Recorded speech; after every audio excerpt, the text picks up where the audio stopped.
দক্ষিণ এশিয়ার সর্বোচ্চ আর্থিক প্রতিবেদন মূল্যায়ন সাফা অ্যাওয়ার্ডে আবারও সেরা হল গ্রিন ডেল্টা ইন্স্যুরেন্স পিএলসি। এবছর দক্ষিণ এশিয়ার মোট ৮২টি প্রতিষ্ঠান প্রতিযোগিতায় অংশ নেয়। এদের মধ্য থেকে ইন্স্যুরেন্স ক্যাটাগরিতে বেস্ট প্রেজেন্টেড অ্যানুয়াল রিপোর্ট এর জন্য গোল্ড অ্যাওয়ার্ড জিতেছে গ্রিন ডেল্টা। টানা দ্বিতীয় বছর এই প্রতিষ্ঠানটি সাফা থেকে সর্বোচ্চ এই স্বীকৃতি পেল।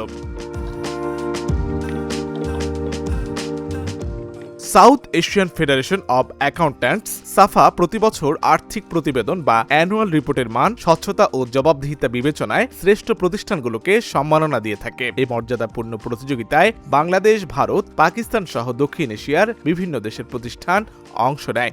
এবছর মোট ৮২টি প্রতিষ্ঠানের মধ্য থেকে গ্রিন ডেল্টা ইন্স্যুরেন্স পিএলসিকে ইন্স্যুরেন্স ক্যাটাগরিতে সেরা হিসেবে ঘোষণা করা হয়। South Asian Federation of Accountants SAFA প্রতি বছর আর্থিক প্রতিবেদন বা অ্যানুয়াল রিপোর্টের মান, স্বচ্ছতা ও জবাবদিহিতা বিবেচনায় শ্রেষ্ঠ প্রতিষ্ঠানগুলোকে সম্মাননা দিয়ে থাকে।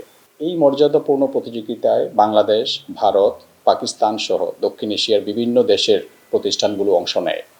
আন্তর্জাতিক মানদণ্ডের বিচারে আমরা গ্রিন ডেল্টা ইন্স্যুরেন্স পিএলসি যে টানা ২ বছর গোল্ড অ্যাওয়ার্ড অর্জন করতে পেরেছি, সেটা আমাদের জন্য সত্যি একটা বড় প্রাপ্তি। সংস্থাটি বলছে, আন্তর্জাতিক মানদণ্ড বজায় রেখে স্বচ্ছতা, টেকসই উন্নয়ন ও কর্পোরেট গভর্নেন্সে অবিচল থাকার ফলেই তারা এই স্বীকৃতি ধরে রাখতে পেরেছে। আন্তর্জাতিক মানদণ্ড বজায় রেখে স্বচ্ছতা, টেকসই উন্নয়ন ও কর্পোরেট গভর্নেন্সে অবিচল থাকার ফলেই আমরা টানা ২ বছর এই স্বীকৃতি ধরে রাখতে পেরেছি।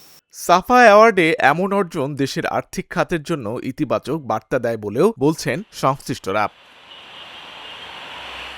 আশিক আরেফিন, ঢাকা জার্নাল।